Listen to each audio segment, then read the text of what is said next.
De manière sommaire déjà, monsieur, est-ce que vous pouvez nous présenter les équipements que nous avons en face de nous? Ok, merci. Bon, juste là en face de nous, nous avons des plateformes. Donc c'est des plateformes de mesure de la qualité de service, de la couverture et de la performance des réseaux. Là par exemple, c'est la plateforme TEMS, acquise auprès de l'équipement entier Ascom actuellement et Fujistar, qui permet de faire des drive tests, ça veut dire des mesures qu'on fait dans un véhicule, dont des mesures d'indicateurs de qualité de service, d'indicateurs de couverture de réseau ainsi que d'indicateurs de performance. Nous en avons comme ça plusieurs formes. Ça c'est la plateforme TEMS. Là c'est la plateforme Freerider Backpack de l'équipementier Road & Trust. Donc qui met à disposition un certain nombre de terminaux qu'on appelle des Qualipoc, qui fonctionnent en même temps avec un scanner et qui permet donc de faire une visualisation. Lorsqu'on fait par exemple des mesures de couverture, donc on a une visualisation sur la carte où chaque point qui est traversé, on lance une série de mesures. Ça peut être en mode connecté, ça peut être en mode non connecté. Mode non connecté, ça voudrait dire quoi? Lorsque vous avez votre terminal dans la main, vous ne l'utilisez pas, vous n'effectuez pas d'appel. Mais ce terminal rayonne. À partir de ce terminal qui rayonne, sans effectuer un appel, on peut faire des mesures de la couverture, de la localisation où vous êtes. Maintenant, pendant que vous appelez aussi, la plateforme permet pendant votre appel de faire en même temps des mesures de couverture de réseau et de faire aussi des mesures de la qualité de service de l'endroit où vous êtes. Et de manière concrète, oui. Quelle est l'importance de cette évaluation de la qualité de service?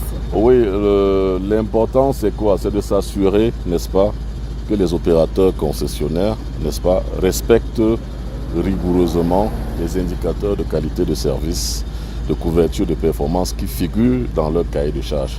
Et de manière concrète sur le terrain, comment en touchant vos différents appareils-là s'effectue le contrôle de la qualité de service? Alors, ce qu'on fait, c'est que nous avons des campagnes.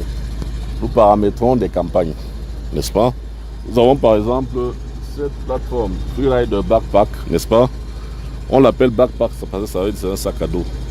Donc, ça veut dire que vous avez la possibilité, lorsque vous êtes dans un bâtiment où un véhicule ne vous permet pas d'effectuer une mobilité, vous pouvez prendre cet équipement, vous le mettez au dos, vous lancez la campagne et pendant que vous marchez, vous effectuez des mesures.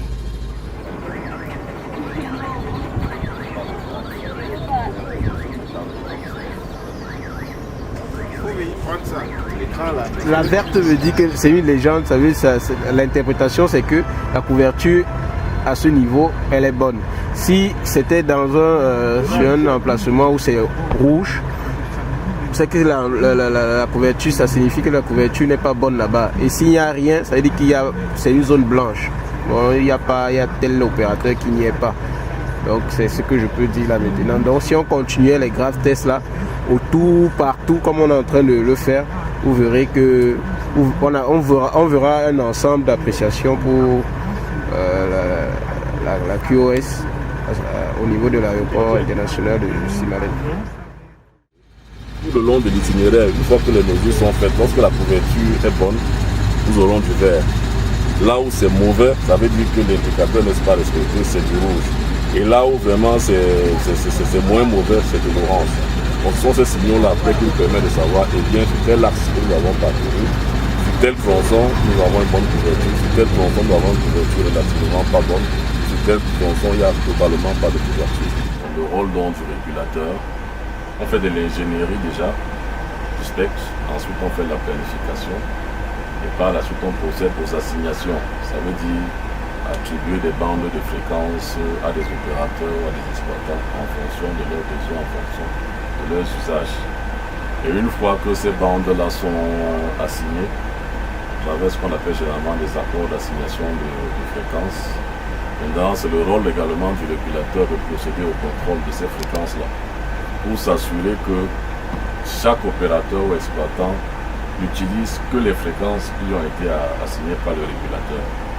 Parce que toute utilisation clandestine des fréquences peut créer des interférences, ça peut créer des brouillards, ça peut créer des intermodulations et perturber ainsi l'activité d'un secteur tel que l'aéronautique